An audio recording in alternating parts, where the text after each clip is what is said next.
Bismillahirrahmanirrahim. Assalamualaikum warahmatullahi wabarakatuh.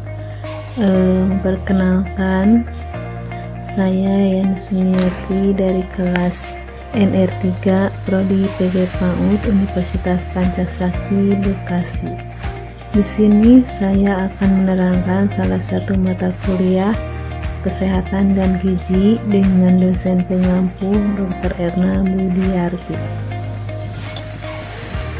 Gizi adalah nutrisi atau substansi organik yang dibutuhkan oleh organisme untuk fungsi normal dan sistem tubuh. Pertumbuhan dan pemeliharaan kesehatan, penentuan di bidang nutrisi, mempelajari hubungan antara makanan dan minuman terhadap kesehatan dan penyakit, khususnya dalam menentukan diet yang optimal. Apa saja zat gizi tersebut? Zat gizi meliputi dibutuhkan oleh tubuh, yaitu diantaranya adalah protein, karbohidrat, dan lemak. Zat-zat yang tersebut diperlukan untuk membangun dan memperbaiki sel-sel tubuh, untuk metabolisme dan untuk mendapatkan suatu energi dari tubuh. Apa fungsinya zat gizi? Yaitu kita mendapat manfaat dari gizi tersebut. Di antaranya mengatur metabolisme dan memelihara untuk mengganti jaringan tubuh yang mengandung pertumbuhan serta berperan dalam mekanisme pertahanan tubuh tersebut. Dan juga sebagai gizi meliputi fungsi yang spesifik dan berbeda.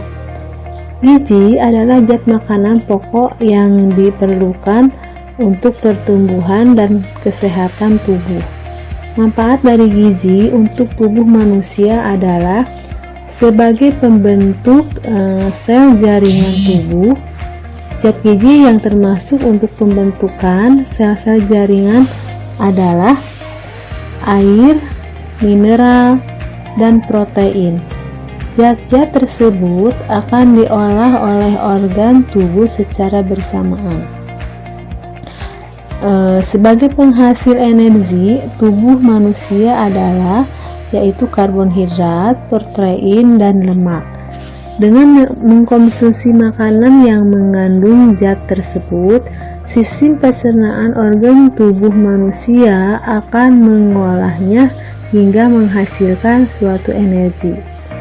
Sebagai pengatur fungsi dan reaksi tubuh atau stimulansia, agar fungsi reaksi biokimia dalam tubuh dapat berjalan dengan cepat.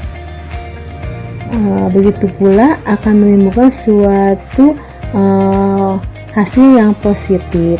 Maka tubuh membutuhkan suatu zat-zat sebagai stimulansianya, yaitu suatu perangsang atau pengatur dalam proses tersebut. Bahaya dan kurangnya gizi adalah sangat rentan sekali untuk pertumbuhan generasi yang akan datang, yaitu penurunan berat badan, mudah lelah, kesehatan juga terganggu, dan mulut suka mengalami luka-luka, pipi terlihat cekung, dan mata begitu pula, serta mudah terasa kedinginan.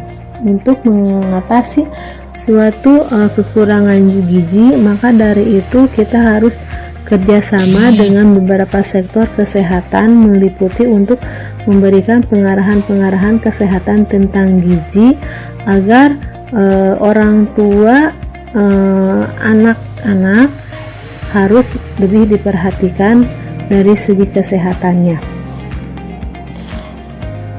Kekurangan gizi merupakan suatu perkembangan pada pertumbuhan suatu generasi, khususnya perkembangan fase pada anak-anak usia dini. yaitu kita harus lebih dioptimalkan untuk kalangan pertumbuhan generasi tersebut, meliputi generasi agama, bangsa, dan negara. Faktor kekurangan gizi buruk akan menghambat lajunya suatu SDM bangsa, karena gizi yang merupakan tolak ukur perkembangan dan tumbuhnya regenerasi bangsa, yang akan terciptanya suatu bangsa dalam kategori negara belum maju, karena dunia melihat fenomena perkembangan dan tumbuh kembangnya penduduk tidak begitu tolerir oleh pemerintah atau negara.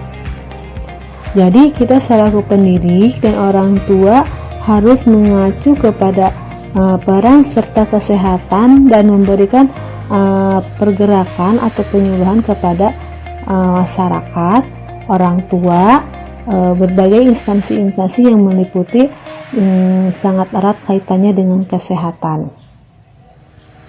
Apa artinya sebuah gizi yang seimbang untuk kebutuhan perkembangan anak-anak usia dini?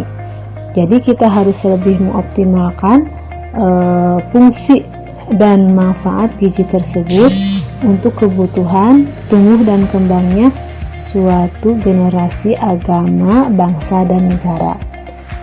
Mungkin materi